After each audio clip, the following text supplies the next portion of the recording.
One of the nation's largest sports retailers, Dick's Sporting Goods, said Wednesday morning it was immediately ending sales of all assault-style rifles in its stores. The retailer also said that it would no longer sell high-capacity magazines and that it would not sell any gun to anyone under 21 years of age, regardless of local laws. The announcement, made 2 weeks after the school shooting in Parkland, FLA, that killed 17 students and staff members, is one of the strongest stances taken by corporate America in the national gun debate. It also carries symbolic weight, coming from a prominent national gunseller. Late last week, after coming under attack on social media for their ties to the National Rifle Association, a number of major companies, including Hertz Car Rental, MetLife Insurance and Delta Airlines, publicly ended those relationships, issuing brief, carefully phrased statements. But Edward Stack, the 63-year-old chief executive of Dick's, whose father founded the store in 1948, is deliberately steering his company directly into the storm, making clear that the company's new policy was a direct response to the Florida shooting. When we saw what happened in Parkland, we were so disturbed and upset, Mr. Stack said in an interview Tuesday evening.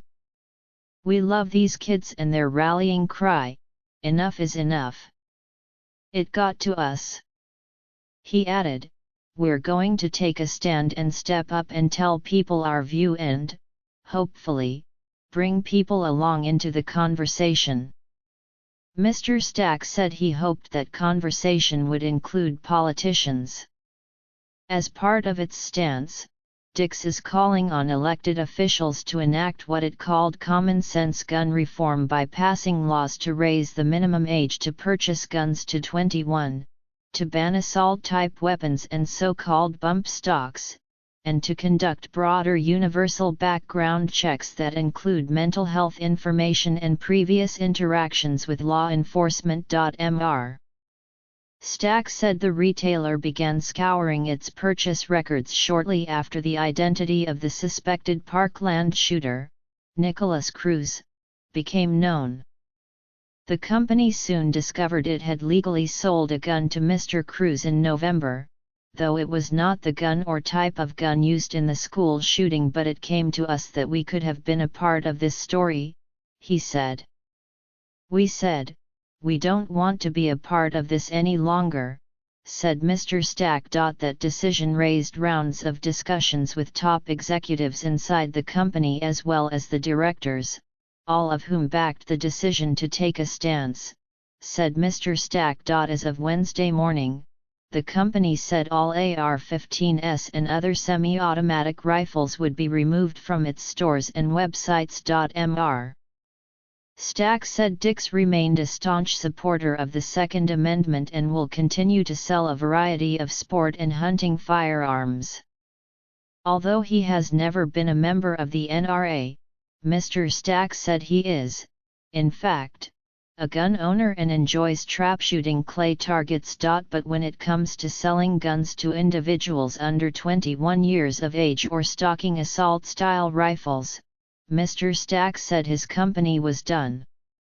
We don't want to be a part of a mass shooting, he said. This is not the first time Dick's has made changes in response to a school massacre.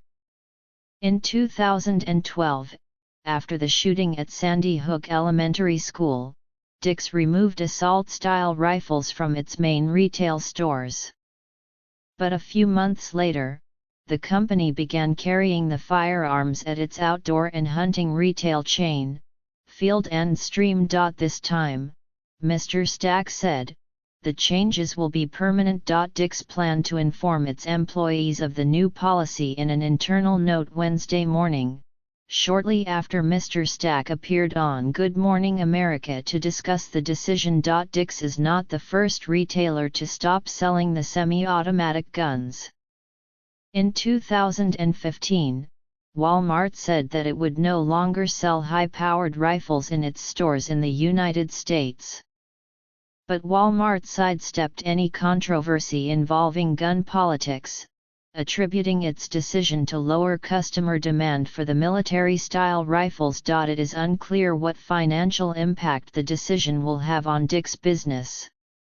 Neither Dick's nor its competitor, Cabela's, now owned by Bass Pro Shops, have broken out firearm sales in their financial reports. But last August, Dick's shares plummeted after it said weak results from its hunting segment resulted in its missing Wall Street's second quarter earnings estimates. Overall, firearm sales for retailers and gun manufacturers have slumped since Donald J. Trump was elected president, as fears of stricter gun regulation receded. Firearm sales data for the United States is not readily available, but background checks tumbled more than 8% last year, the largest fall since the FBI began keeping track in 1998. Mr. Stack said he and his company expected there would be mixed response, including fallout to its new policy. The whole hunting business is an important part of our business, and we know there is going to be backlash on this, said Mr. Stack. But we're willing to accept that. He added, if the kids in Parkland are being brave enough to stand up and do this, we can be brave enough to stand up with them.